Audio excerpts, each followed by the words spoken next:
Hi, my name is Jess. I am at the beginning of my health and weight loss journey, and I'm going to be talking just by myself this week. Feels really strange to be here just by myself and not having anyone to engage with, but I am going to talk about something that more of my backstory. I want to preface all this by saying that I'm going to talk about a few things that are kind of difficult, and I don't want it to be upsetting to anyone, so I hope that it's not. But it's part of why I have ended up where I have ended up, and it's relevant, I feel like, to the whole process. So I'm just going to jump in.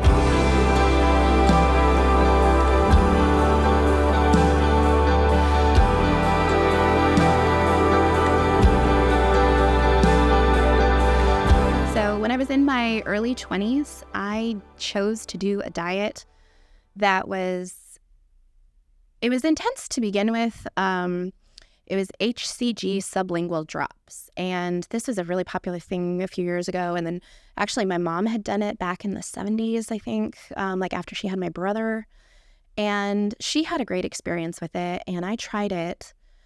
I went a little extreme with it, and it made me not hungry, so I basically ate only like an apple a day for 3 months. And I started getting very sick. I don't know why my body was processing this in this way, because I know a lot of people that had a lot of good experiences with HCG. I just did not. I ended up in the hospital 4 times with debilitating pain. After the 4th emergency room visit, I was diagnosed with my gallbladder just kind of shriveling up and dying. I didn't have gallstones. They said it just shrunk and turned into like a rock. And my liver was failing. I was in liver failure. I was checked into the hospital where they were going to take my gallbladder out right away. I met with a liver specialist beforehand, and they told me that I was likely going to need to be on a donor list. And that they wanted me not consuming anything remotely near alcohol, including like mouthwash they didn't want me to use. It was like very serious and suddenly very scary. And they said, we're going to do some lab work after your gallbladder's removed and see. But he said he's never seen liver enzymes that high, and that he thought I would likely need a liver transplant. So I was in the hospital for 6 days because I had complications with my gallbladder removal. When I was speaking to the surgeon after my surgery, I was still in the hospital, and I was talking to them about what I experienced. Like, yeah, I can eat and eat and eat, and I don't feel anything. I think I have a hormone imbalance or something. And the surgeon was like, I think that's an eating disorder. And I was like, oh, I don't know how to explain it. It had never occurred to me before. And then I started researching it. I had gone back into the doctor after I recovered from my surgery, the liver specialist, and miraculously, my liver was rejuvenating. Really, of all the organs to experience some failure with, the liver is not a bad one because it can rejuvenate itself in certain circumstances. So it was explained to me that I was not going to need a transplant, and that I was just going to need to be careful, that my liver was sensitive moving forward. So after that, I started looking into the process of okay, do I have an eating disorder? I don't even know what is that? I don't know what that means. And I saw some people, I got some evaluations done, and I was shortly after that checked into a rehab program for my eating disorder. I was, I think, 24 at the time. And I was going to school full-time. I was working full-time when this was going on, and I did not want to give up my job. And I found a program that was an outpatient program. So I would go to school, go to work, and then at night I was in this program for 16 hours a week where I did group therapy. I met with nutritionists. I met with individual therapists. It was very intense. It was called an intensive outpatient program. It was very intense. And initially, it was great. It was eye-opening. It was, in a way, a lot of the things I had been searching for. It was answers to things, validation to experiences that I had had. And I learned about food addiction, coping mechanisms, and they call it like an eating disorder voice. It's like this voice in your head that kind of drives your eating disorder behaviors. There are so many books out there about this, which I've read.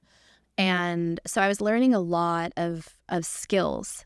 I was able to address trauma I experienced as a child, sexual abuse, that started a really, really unhealthy relationship with my body. My body did not feel safe. And what I learned in the process of unpacking all of this was that my perception of my body was that it was going to hurt me. Men were going to notice me. And at first I started just like wearing baggy clothes, trying to hide. And when I realized that wasn't doing it, I remember having this thought. I was like 13. If I am fat, no one's going to want me that way. And that's what I did. And that coupled with, my dad's eating habits, I was on a mission to put weight on my body to protect myself.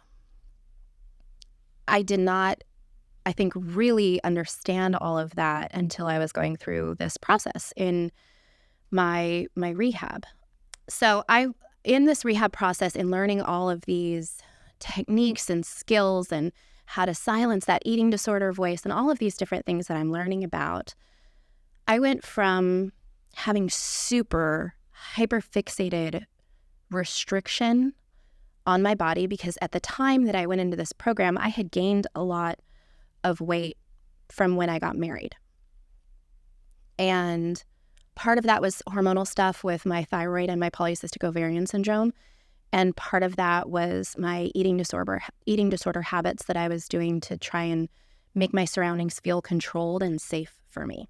I went from like weighing myself like 30 times a day, trying to see, I just drank a glass of water. How did that change the way I weigh? Or I put on a different shirt. Does that change the way I weighed? And then I would wear the outfits that I knew weighed less, and it made me feel more confident or more assured.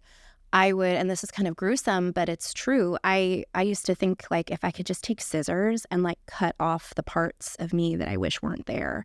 Like it was dark. I was so controlling about what I would eat. I had really weird behaviors about that. I would try and make myself sick, but my body never responded to those efforts. And it was to the point that I was like putting things down my throat to try and make myself get sick, and I couldn't. My body just didn't respond. I was hiding my behaviors from my husband and my family.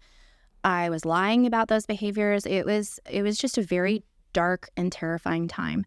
And so I went from super restriction and control to, in the rehab process, it completely began to shift to total indulgence, to where nothing was bad, everything was good. And the message I was getting at the place that I was at, because there was this big movement at the time, health at every size was a big movement. There was like a book out, and it was like, just because you're overweight doesn't mean that you have all of these health problems, and you can be healthy. And that's true. That is true. But it gave me a message that I don't need to change anything about myself, and I can just be, anything I want. And what was so intoxicating about this for me is coming from a place of self-hatred, condemnation, all of these really horrible feelings like a failure because I couldn't control my eating habits, and just the chaos around that. Having someone look at me and say like, you don't need to change. And food isn't good or bad. It just has different nutritional values, which is true. But what it turned into for me is food was a bad thing before, and now it was a way I treat myself. Now it was an indulgence. Now I literally treated every eating episode like, this is my last meal. If this was my last meal, what could I have? What is the perfect thing? I overdid it in portion. I overdid it in what I was eating. I went from having total rules to no rules. And this was intoxicating. It was my new high when I didn't have my restriction anymore. It was liberating. And it was amazing to feel like I wasn't this wrong, bad, embarrassing thing. So another focus in this process was that I was my healer. I was the one responsible for recreating myself. I could recreate myself into whatever I wanted to become. I remember we did this exercise where we put values down. There was like a list of 100 values on little cards. And we did this exercise. We put all these cards out on the ground, and then we would get it down to like 3 or 5 of our most important values. And so we could recreate and design ourselves in any fashion that we wanted to. And it was all about what felt good for me. And I remember specifically getting the message, don't think about anyone else. Just think about what you need, what you want. And I ate that up. And I was in 100%. I was the one that would put myself back together, and I could do it in any way that I wanted. I was the maker of my own destiny. And I had this like chip on my shoulder about it. I stopped taking care of myself. I stopped trying to better myself in any way. And I walked around with this air of like, you either accept me as I am or you get out. And that deeply impacted my relationships. And I was also, though, completely supported in this culture in my rehab world, and the friends that I made there and the therapists that I saw there that supported this in me. So I thought I was doing the right thing. I thought I was on the right path. I thought I was being liberated from all the lies that I had believed. And while part of that was true, it also created a new monster in me. It just did. So I left rehab after 10 months. I continued my therapy with my individual therapist and the nutritionist for many years after. Having an eating disorder became my identity. It's what I thought about. It's what I read. It's what I talked about with other people. It's how I carried myself. It's almost how I introduced myself. Goodness gracious. I remember going to some women's Bible study thing with a friend, and it was during this whole time I was very separate from God. Because I was my God in my world at this time.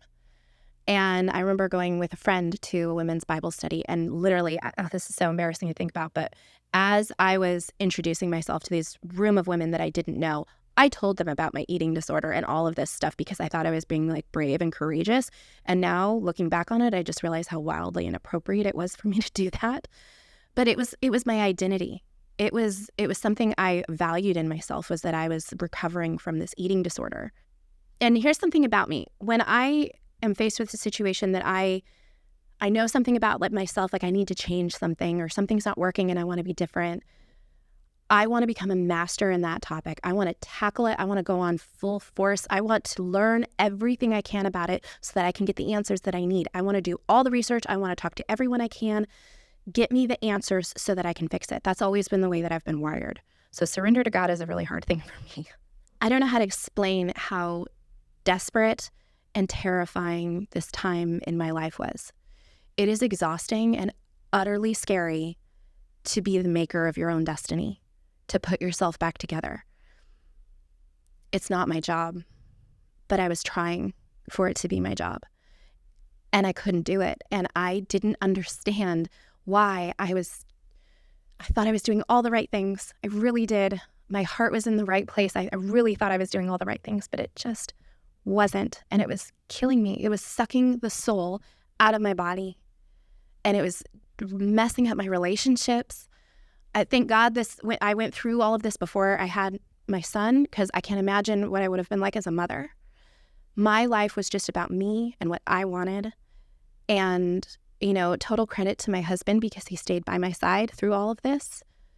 And I'm trying to repair and make that right since. Before we go to break, I'm just going to ask one question, and it's something that I got to a point in all of my desperation. Because here's the thing. I knew all the answers. I knew everything. I had studied everything. I knew what I was supposed to be doing. My behaviors never stopped. I maybe had better communication skills or emotional intelligence or, therapeutic devices that could help me in situations. My eating behaviors never stopped for years.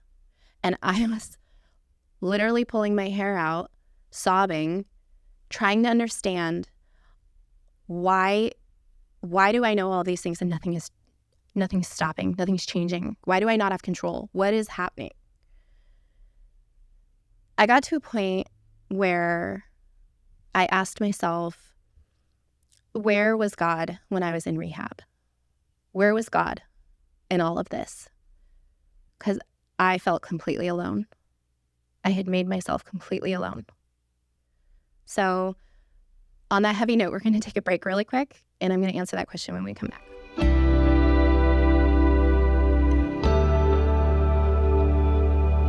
Okay, welcome back. It's been a heavy first part of this, and thanks for coming back. I want to share all of this with you because the power of what God has done in my life going through this process, I felt like the context of the before mattered. And that part of my story, my rehab experience, shaped a lot of where I'm at. So anyways, where was God when I was in rehab?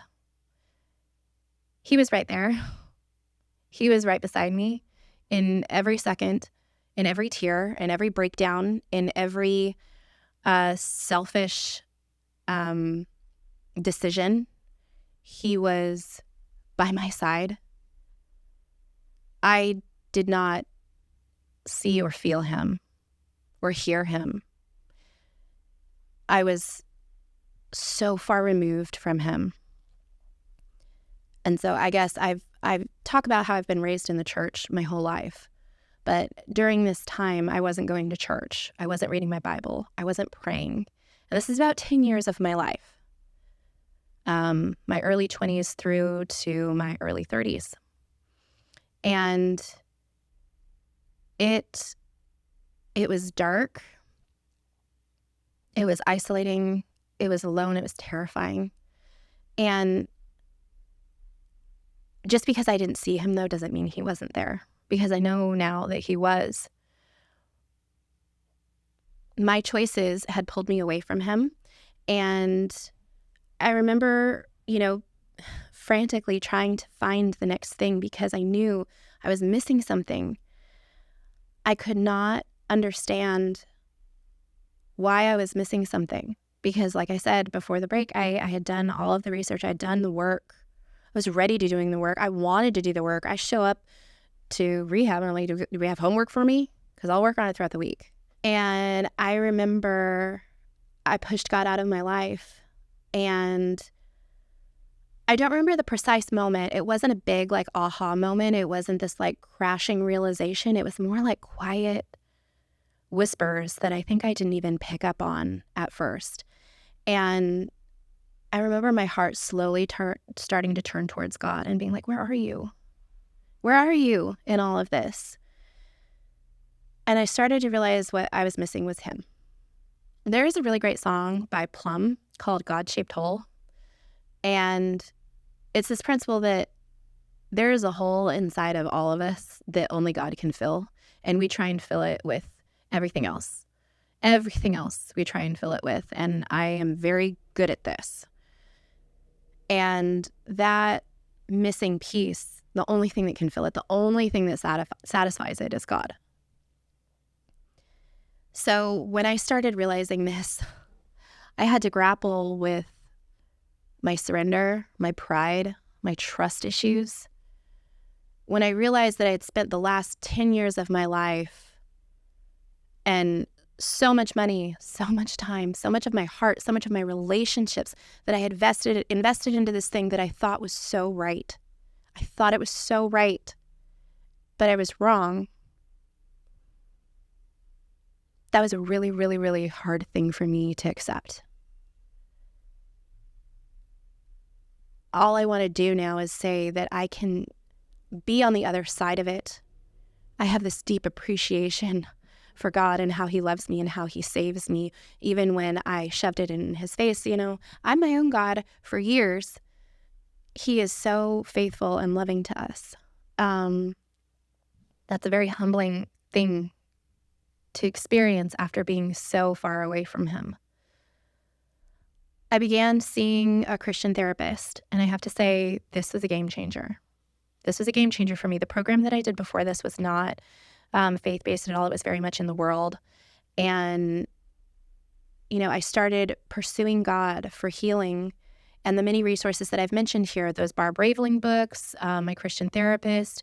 Eventually I did regeneration at my church. I did other similar programs for a period of time before we moved. But I did other faith-based kind of programs. So now I'm trying to figure out, how can God heal me in this? I tried to be my healer for 10 years. It didn't work. I need God to heal me. How do I let that happen? And here's the thing. I'm still trying to do it myself. I started sharing what I was going through, with my parents. I started opening up with them a little bit more, and I realized that Dad was going through the same kind of things in his own way. That's what started us talking about all of these topics years ago. And so we spent years talking in our living room, praying about this, studying this, and coming to the conclusions that we've been trying to share with you here. And we worked together to develop the Phoenix Chronicles program, and incorporating everything God has revealed to us in our own lives. Daily Bible time. I mean, it sounds so simple, and you hear everybody say it, but there's a reason you hear everybody say it. Daily Bible time saved me. And it's something I fall out of, and then I try and get back into it. It's hard, but then I get busy as a mom. It is something that is so important to me now that I try and do every single day. And I try and be in my actual physical Bible, not my phone. I have apps on my phone where I can read the Bible, and sometimes that's what it is. But for the most part, I'm trying to be in my physical Bible. And worship, prayer, taking captive every thought. Holy cow, that was a huge one for me. There's a great book by Stephen Furtick, Crash the Chatterbox, that taught me a lot about that. And that's because with my eating disorder experience, that they call it the ed voice, eating disorder ed voice, learning how to silence that. And then silence the enemy, silence my negative thoughts, silence the lies that I'm believing. That was a critical part of me being ultimately healed.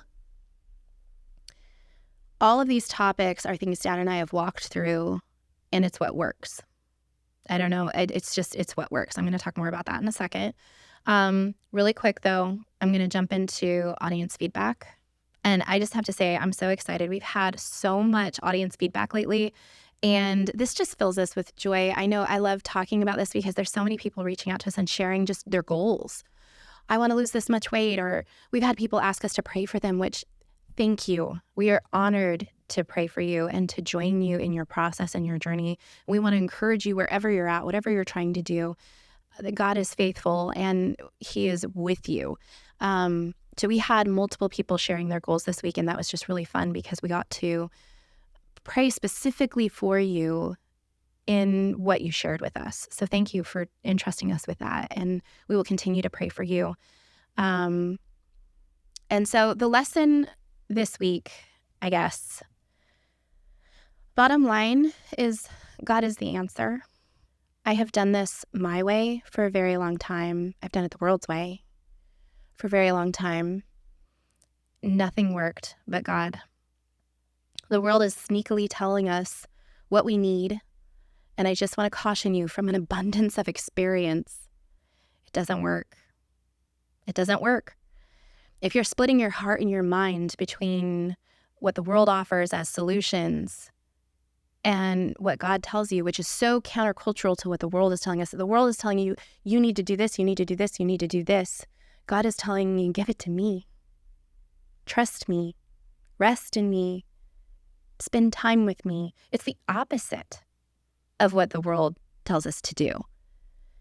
It's uncomfortable at first, if you're a control freak like me. Through the whole processes that I've been talking about, that I went through a complete flip and a complete switch, which gave me a ton of humility, realizing how far I had strayed and the decisions I had made that were very detrimental to myself and the people that love me. when I surrendered to God and I realized God is the answer, I want to tell you something that happened. And this is why I know this is real. This is why I know this works. Just facts. I said at the beginning, I did all the right things in the therapy world. Nothing worked as far as making my behavior stopped. Never. No matter what I did. I still was compelled to indulge in my behaviors. Turning to God is when my behavior stopped. That's the only thing that worked. That's not a coincidence. And it wasn't me. I didn't do it. I didn't have the power. I didn't have the willpower. It wasn't me that did it. It was God. God worked in me. I mean, I don't even understand it all. He took it away from me. So God was my healer. It was never going to be me. It's the only time that I've been behavior free. I realize now since I was a young child. I'm not using food to control my emotions. I'm turning to God when I need help with my emotions.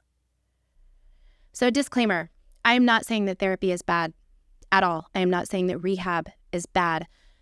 It has an important function and it has a necessity that even as Christians, we may need. That I am not saying that therapy is bad at all. In fact, I had legit trauma to work through and it gave me excellent resources, communication skills, emotional identification, life skills. It gave me things that I really needed. Especially if you're dealing with an addiction like drugs or alcohol or something where there is a chemical dependency on some level, if rehab is something you're looking into, that's a necessity. So I'm not saying in any way that these things are bad. What I am saying is that for me, the therapeutic process became a God to me. When I had a bad day, I sought out, I needed an emergency session. Give me an emergency session. I was seeing a therapist sometimes twice a week just because something came up and I couldn't process my emotions. I couldn't deal with it without going to my therapist and having them talk with me. I was creating problems for myself. And at one point when I had my Christian therapist, I told you that was the game changer. She's the one who said to me, Jess, you know this stuff. You need to spend time with God and you need to trust yourself more. That was such a, I guess, revolutionary concept because in my other experiences, I felt like I needed them and that I couldn't function without the therapeutic process. And eventually I realized that I had turned therapy into an idol. And what I needed to do was, I guess, embrace common sense and stop overanalyzing everything and be in my Bible. That's what's given me the greatest benefit.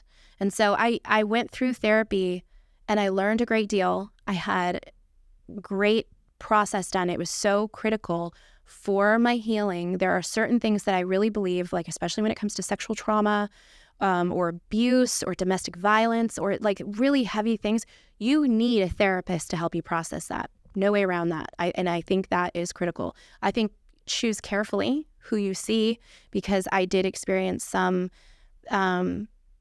therapists that took me in a direction where I wasn't going to God. It pulled me away from God. If you can have a Christian therapist, I think that's critical in the process. But therapy is a necessity in those situations. So I encourage you to seek that out if that's something that you are facing and needing healing from. We can't do that on our own. I don't think. I am no expert here, okay? I'm just sharing with you my personal experiences. I am not a therapist. I'm just sharing with you that when I went through this process, I learned a great deal, but then I developed a dependency on it. And it stunted my development and my walk with God even after I started turning to Him. So that would be my caution in this. I'm not saying don't have a therapist or don't go to rehab. I'm saying keep your heart in check about where you're at with these things. I let it get out of control and I let it be damaging to me.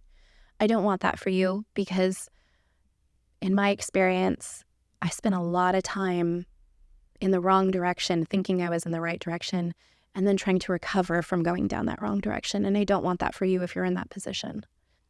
That is a bit of my background. I really hope that this wasn't upsetting for anyone to hear, or, triggering, as they say. I felt like it was relevant to my experience, and just I want to give praise to God for the work that He has done in me, the transformation He has done in me, the healing He has done in me, and just feeling so incredibly grateful that after me turning from Him and snubbing my nose up at Him, He still accepted me. He's a gentleman, as they say. He's not going to come in and crash down your door. He's not going to come in and force you to do something. He still loved me while I was far away from Him, which I am so thankful for, that unconditional love that we don't get to experience a whole bunch in the world. So it can be hard to recognize what real unconditional love is. I'm so thankful that He embraced me. He was just waiting for me to come back. So I want to encourage you this week, spend time with God, ask Him, talk to Him, ask Him the questions. Are you needing to surrender anything? Are you struggling with trust or control issues? What is holding you back from allowing God to transform your heart and your mind? It's tough, but I believe in you. I didn't think I would ever be where I'm at now, and that is all credited to God. So I just thank you for listening to my story, and it was nice to spend this time with you this week.